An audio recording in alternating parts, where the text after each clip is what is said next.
বছর 12 ডিসেম্বর এবং সেই ওসমান হাদি খুনের ঘটনায় দুই অভিযুক্ত তাদেরকে গ্রেফতার করা হয়েছে। তুমি কোন চাকের বাপাস?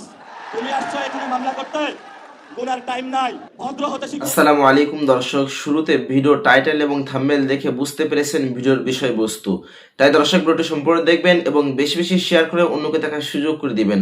চলুন দর্শক, সর্বপ্রথম আমরা ভিডিওটি দেখে আসি। তুমি কোন চাকের বাপাস? তুমি আসছো এখানে মামলা করতে, গুনার টাইম নাই, ভদ্র হতে শিখুন। আমরা সভ্য সমাজে বসবাস করি, অসভ্য আচরণ করবেন না।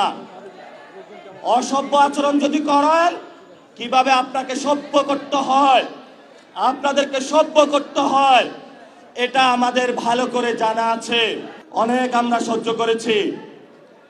এই যে আমার নামে আজকে একটা মামলা হলো, মানহানির মামলা। ওই ব্যক্তি চাঁদাবাজি করে, সন্ত্রাসী করে। এমন লোকের কোনো মান থাকতে পারে না, যার মান আছে তারই তো মানহানি হয়। মামলা করেছে আরেকজনকে দিয়ে, গোপনে গিয়ে হলে সাক্ষী হিসাবে উপস্থিত হয়েছে। এগুলাকে আমরা বলবো গুপ্ত।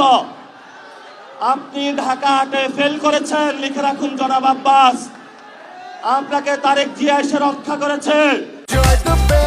Korean super spicy flavor in Mr. Noodles. Oh bro, what a chat.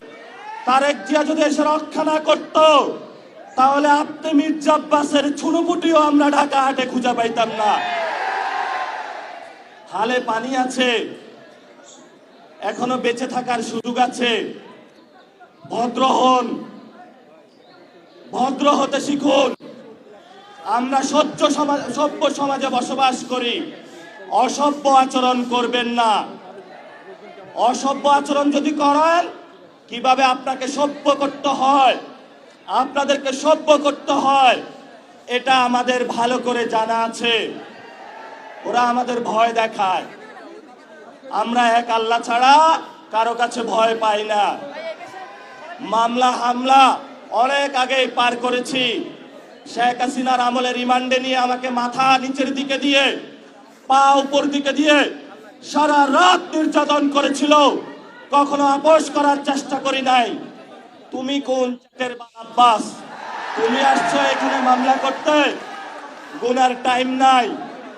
Senior citizen আসেন, সিনিয়র সিটিজেন আসেন।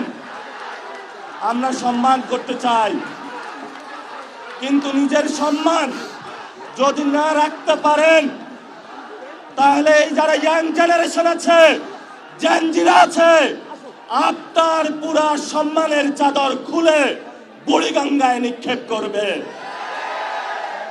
আমরা ধৈর্য ধারণ করতেছি। আমরা শান্তিতে বিশ্বাস করি, আমরা গণতন্ত্রে বিশ্বাস করি। ওই দিন নির্বাচনের দিন আমি যদি সেইখানে কনফ্রন্টেশনে যেতাম, হাজার হাজার স্টুডেন্ট হসপিটালে থাকতো। আমি গণতন্ত্রে বিশ্বাস করেছি, কিন্তু গণতন্ত্রের নামটা আপনারা ইঞ্জিনিয়ারিং করেছেন। আমরা এখনো সহ্য করছি। দ্রুত রিফর্ম অ্যাসেম্বলি করেন, দ্রুত বাংলাদেশের সংস্কার বাস্তবায়ন করেন, দ্রুত বাংলাদেশের শহীদদের বিচার বুঝিয়ে দেন, আহতদের বিচার বুঝিয়ে দেন, শহীদ ওসমান হাদি ভাইয়ের বিচার বুঝিয়ে দেন, ধর্ষণ বন্ধ করেন। নরসিংদীতে গতকাল একটি ধর্ষণ হয়েছে। আপনার সন্তান আছে, তাকে আপনি নিরাপত্তার চাদরে আবৃত করে রাখেন। আমার সন্তান, আমার মা বোনের যেদিন নিরাপত্তা দিতে পারবেন, সেদিনই আপনি জনতার প্রধানমন্ত্রী হবেন, এর আগে হবেন না, হবেন না। আমরা একটা আশঙ্কার মধ্যে দিনাতিপাত করছি। আইন শৃঙ্খলার অবনতি হয়েছে। এই বরিশালবাসী আওয়ামী লীগের অনেক নির্যাতন সহ্য করেছে। শেখ হাসিনার আত্মীয় স্বজনকে তারা বসিয়েছিল এখানে, কিন্তু বরিশালবাসী অগ্নিজরা বক্তব্য, রাজপথে লড়াই করে এইখানে যারা আব্দুল্লাহ গং ছিল সকলকে ইন্ডিয়াতে বিতরণ করেছিল। বরিশালবাসীর সাথে কেউ পাঙ্গা নিতে আসবেন না। বরিশালবাসী পানিতে সাঁতার কাটে, সংগ্রামী জীবন, তারা জীবন যুদ্ধ অলরেডি জয় হতে আছে। তাদেরকে নতুন যুদ্ধ আপনারা শেখাতে আসবেন না। লড়াই চালাবেন, আপোষ করবেন না। মাছে ভাতে বাঙালি, জমিতে যায় আমরা ধান চাষ করব, পুকুর থেকে মাছ উঠাবো। আমাদের ইন্ডিয়ান কোনো কিছু প্রয়োজন নাই। বাংলাদেশে পর্যাপ্ত জিনিস আছে, মান মর্যাদা নিয়ে বাঁচবো। স্বাধীনতার প্রশ্নে কারোর সাথে আপোষ করব না। সংগ্রাম চলবে, লড়াই চলবে। বাংলাদেশ লাইভে আমি পার্থপ্রতিম ঘোষ। যে বিষয়টা আপনাদের জানাবার জন্য আমার বর্তমানে এই সময় আপনাদের সামনে আসা, সেটি হচ্ছে যে রাজ্য পুলিশের এসটিএফ দুজনকে গ্রেপ্তার করেছে। অত্যন্ত গুরুত্বপূর্ণ দুই গ্রেপ্তারি, এবং তাদেরকে বনগাঁ থেকে গ্রেপ্তার করেছে। আপনারা নিশ্চয়ই দেখতে পাচ্ছেন। যে বিষয়ে আজকে জানাবো সেটি হচ্ছে বাংলাদেশে ওসমান হাদি খুন হয় গত বছর 12ই ডিসেম্বর, এবং সেই ওসমান হাদি খুনের ঘটনায় দুই অভিযুক্ত তাদেরকে গ্রেপ্তার করা হয়েছে।